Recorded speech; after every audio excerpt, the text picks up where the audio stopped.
acknowledge your feelings. Yes, be there as the observing presence for your feelings. Yes, be aware of your feelings, accept that they are there. Trust, which means to take them to be the truth, or the truth for you, or using them as a guide to correct or skillful action that may be doubtful, because it depends where these feelings arise in you. Your choice then is not to understand more or to bring some intellectual analysis to the practice, but to practice the state of not thinking, which can be arrived at by various ways, as you probably know. If you don't think about it, just do it.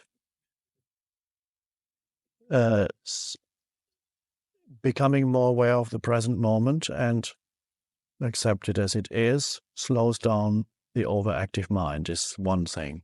Because a lot of the overactivity of the mind is an attempt to get away from the isness, simplicity of the present moment.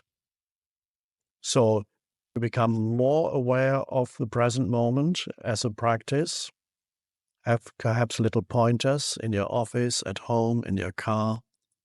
And there are different entry points into the present moment. The question is, the challenges of life, when they come, do we transform them into unhappiness, or are we able to just face them and then go with them and do whatever action is possible or necessary, or totally accept that at this moment, this is how it is. So when you live more consciously, you no longer convert the difficulties of life, the inevitable difficulties and challenges of life, you no longer convert them into unhappiness, which means I don't contribute anymore to your unhappy person identity. You're no longer becoming a more unhappy person. I have to tell each and every one of you that it doesn't matter how old you are, how young you are, your age, you can achieve anything that you set your mind to. And I always say, if I can do it, anyone can do it. And the reason that I always say that, because I didn't grow up with things being handed to me. I had to work hard, I had to dedicate myself, and I had to be determined, and I was. Even outside of sport, it could be education, it could be business, it could be anything. It requires discipline and hard work and determination. Most importantly, it requires self-belief, because like me, some people might not believe in you, but you have to believe in you. And sometimes you're going to be your own cheerleader, and you have to be your biggest and your best cheerleader. So to all you young athletes, take that to heart and never stop believing in yourself, and really always support who you are.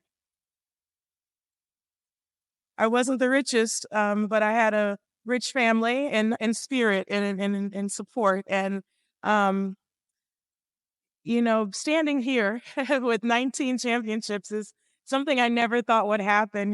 Just I went on the courts with just a ball and a racket and a hope, and that's all I had. And it's inspiring for all you guys out there that want to do something and want to be the best that you can be and want to do the best that you can do. You just never give up, because you never know what can happen. You never know who you can inspire and who you can influence. So I'm so honored.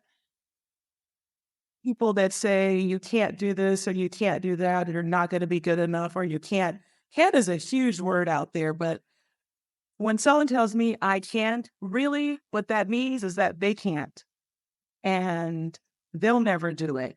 So that's what they're saying. What they're really saying to you is that I can't, and they're trying to stop you from achieving your dreams. So don't forget that. So whenever anyone says you can't or you're not good enough, just know that you really are, and they're just probably jealous of you. Being great isn't good enough sometimes. You have to be better than great. And failure is just not an option.